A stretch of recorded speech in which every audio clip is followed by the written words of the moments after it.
ci ban constat nga def. waaw exactement comme ni ko suñu mbokk internet yi doon laajte sànq ba tey Ayib Daffé vient de faire son entrée ici à la direction générale des élections léegi nag day dugg ci biir amal voilà je pense que dinañu am sax dinañu am réaction ba pare laataa muy dugg ci biir. voilà nañ ci am yaakaar bu baax a baax ndax mi ngi jege si fi nga xamante ni mi ngi ànd en compagnie ki nga xamante moom moo di Amadou Ba bu Pastef ak Ayib Daffé ñoom ñoo daal di ànd noonu dugg si biir direction des élections pour rek mën a def si li nga xamante ni moom moo di dépôt des listes pour les élections législatives.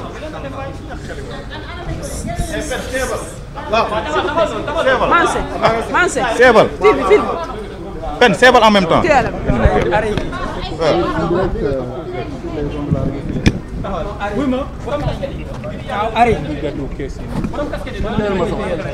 Man porteur de voix.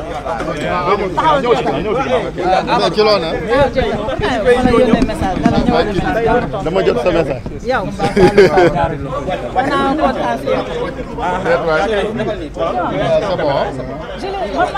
Jëlal ko foofu. Mais mu ne teel ko foofu. man ma sol ma directrice la du tey kii dama magal. waaw directrice kenn du ko dégg. dama magal. naka mu Chérif na ngeen def ça va. ñu teewlu ay bismillah. mandataire du parti Pastef. Vous êtes là, c'est qui votre tête de liste? Bon, la tête de liste, c'est Ousmane Sonko. Donc, sans surprise et tout naturellement, à l'unanimité, donc nous avons décidé dans notre liste, Pastef, avec ses alliés, comme nous l'avons dit, nous partons sous la bannière Pastef. Avec les alliés que vous avez cooptés. Avec des alliés avec qui nous étions ensemble et qui ont souhaité, en tout cas, continuer le chemin pour les législatives. Et c'est une liste inclusive, une liste vraiment qui regroupe, en tout cas, toutes les sensibilités dans sa diversité, des jeunes, des femmes, des plus âgés, et sur tout le territoire, donc les 46 départements, les 8 circonscriptions de l'extérieur. Donc nous pensons que c'est une liste gagnante et qui va nous donner la majorité, une majorité confortable à l'Assemblée nationale le 17 novembre 2024. Une liste qui risque de soulever des vagues? Non, je ne pense pas, parce que... À cause des nombreux militants laissés en... Oui, bon, effectivement, nous avons effectué un processus d'investiture à la base, dans tous les départements et dans la diaspora, et ça a suscité beaucoup d'engouement, beaucoup de candidatures, des milliers de candidatures, mais malheureusement, vous savez, les candidats ne peuvent être que 327, titulaires et suppléants compris. Et il y a eu des choix qui ont été effectués, mais c'est dans le sens de l'intérêt général, c'est dans le sens de l'intérêt de la liste, de l'intérêt du parti et vraiment de l'intérêt du projet. Et c'est ça le plus important, parce que l'enjeu, c'est vraiment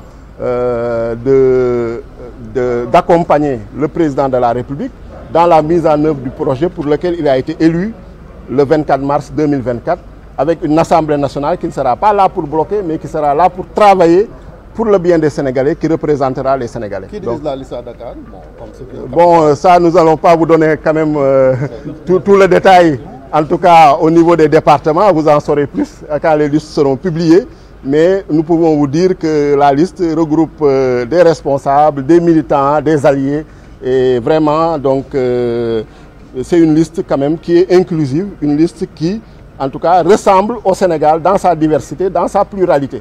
Et c'est ça le plus important. Il y a une intercoalition qui va rassembler Jàmm ak Njariñ de Amadou Ba, Sàmm Sa Kàddu avec les Khalifa et l'Alliance libérale. Ils vont rééditer le coup des législatives de 2022. Oui, bon, nous leur souhaitons bonne chance. Nous n'avons pas peur de cette intercoalition. Nous ne craignons pas cette intercoalition. Elle ne nous risque pensons... pas de bouleverser les règles? Non. Bon, vous savez, quand vous multipliez des 1% et des 2%, ça ne vous donne pas grand-chose. Hein. Donc, on a vu les dernières élections, ce qu'ils avaient. Donc, si c'est ça qu'ils veulent additionner, bon, nous leur souhaitons bonne chance. En tout cas, nous pensons que la liste qui est conduite par le président Ousmane Sonko sera la liste qui va gagner ces élections législatives le 17 novembre 2024, et cela vraiment sans contestation et sans bavure, parce que c'est ce que les Sénégalais souhaitent. Les Sénégalais souhaitent le changement, les Sénégalais souhaitent la rupture, les Sénégalais souhaitent la mise en œuvre du projet. Donc pour mettre fin à la gabegie, au gaspillage et vraiment à toute cette mauvaise gestion qui a été en tout cas exacerbé ces dernières années. Donc nous sommes confiants. waaw man maay mandataire bi. donc kan mooy tête de liste bi si vous permettez, parce que l'année dernière après il vous était difficile de franchir ce portail. Aujourd'hui vous êtes là, ça vous rappelle quoi par exemple? Oui, bon, je l'ai dit la dernière fois, donc on constate que les conditions de cette élection, quand même si ce sont des élections législatives anticipées avec des délais réduits, en tout cas se font dans des conditions de transparence, d'inclusivité, et l'information est partagée à tout le monde. Donc on a une DGE qui est ouverte à tout le monde et ça on s'en félicite et nous voulons que ça continue comme ça, de conforter et renforcer l'état de droit et la démocratie, c'est le plus important. yow yaay mandataire liste Pastef. kan mooy seen tête de liste. waaw suñu tête de liste moom Ousmane Sonko la donc loolu yaakaar naa du surprise liste la boo xam ne nag day vraiment dajale ay responsables ay militants ak ñoo xam ne ay alliés nañu vraiment donc ànd ak le président Bassirou Diomaye Faye donc premier ministre Ousmane Sonko jiite liste bi donc ñu am yaakaar ne liste boobu nag su ko sénégalais yi gisee nañ ko sawar a votel parce que liste bu niroog lu sénégalais yi di xaar la donc diversité ak yaakaar naa compétence yëpp a ngi ci.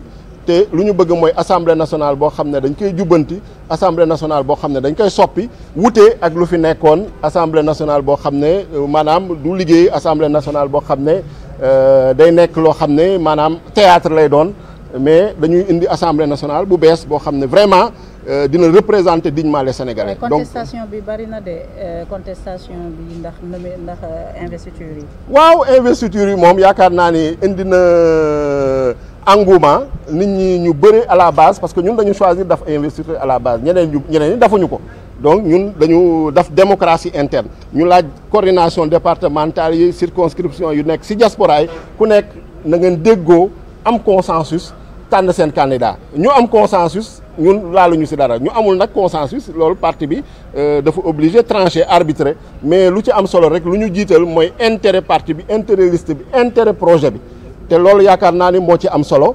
et sénégalais yi en tout cas yàkkamti nañu vraiment lu ñu diggee woon au soir du 24 mars 2024 ñu mun ko mettre en œuvre ñu mun ko exécuter mais loolu pour ñu mun ko def il faut que ñu am assemblée nationale boo xam ne day am majorité boo xam ne majorité bu confortable la pour permettre président Bassirou Diomaye Faye ak gouvernement am ñu liggéey commencer mettre en œuvre seen promesse. opposition bi teg nañu li nga xam ne moom mooy intercoalition ci département bi ak diaspora bi muy le groupe Amadou Ba Macky Sall et la famille libérale ak ñoom Khalifa Sall mu mel ni rek dañoo tegaat porox ndoll yi ngeen tegoon en 2022 ragaluloo mu sonal leen ci élection bi. non ragaluñu loolu yaakaar naa ni gis nañ lu ci ëpp si ñoom score ñu yoroon ci présidentielle ay 1% ak 2% loolu soo ko dajalee yaakaar naa jox la majorité donc mën nañoo bëri nag mais lu ñu gëm mooy sénégalais yi lu ñuy xaar mooy changement bi incarné en tout cas par le gouvernement du président Bassirou Diomaye Faye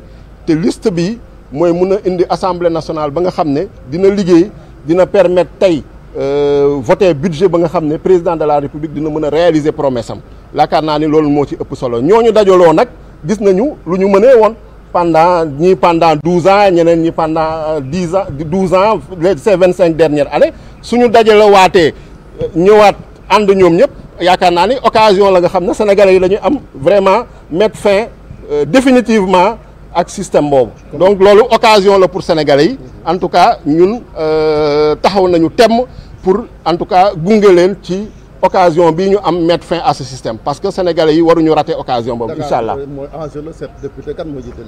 bon du ñu dugg ci détail département parce que liste bi ñoo ngi ñëw pour déposer mais dina suñ ko publier yaakaar naa dina leer et def nañ ci ay ñoo xam ne vraiment ñoo ay Dakar waa nañu te gox bu nekk noonu nañ ko defee dans tous les départements et dans la diaspora incha allah jërëjëf. lu tax ñu guddee moom c'est normal liggéey bi vérification xoolaat lépp donc xool dossiers yi yooyu yëpp moo tax ñu guddee donc ñëw pour vraiment déposer en conformité avec le code électoral. jërëjëf.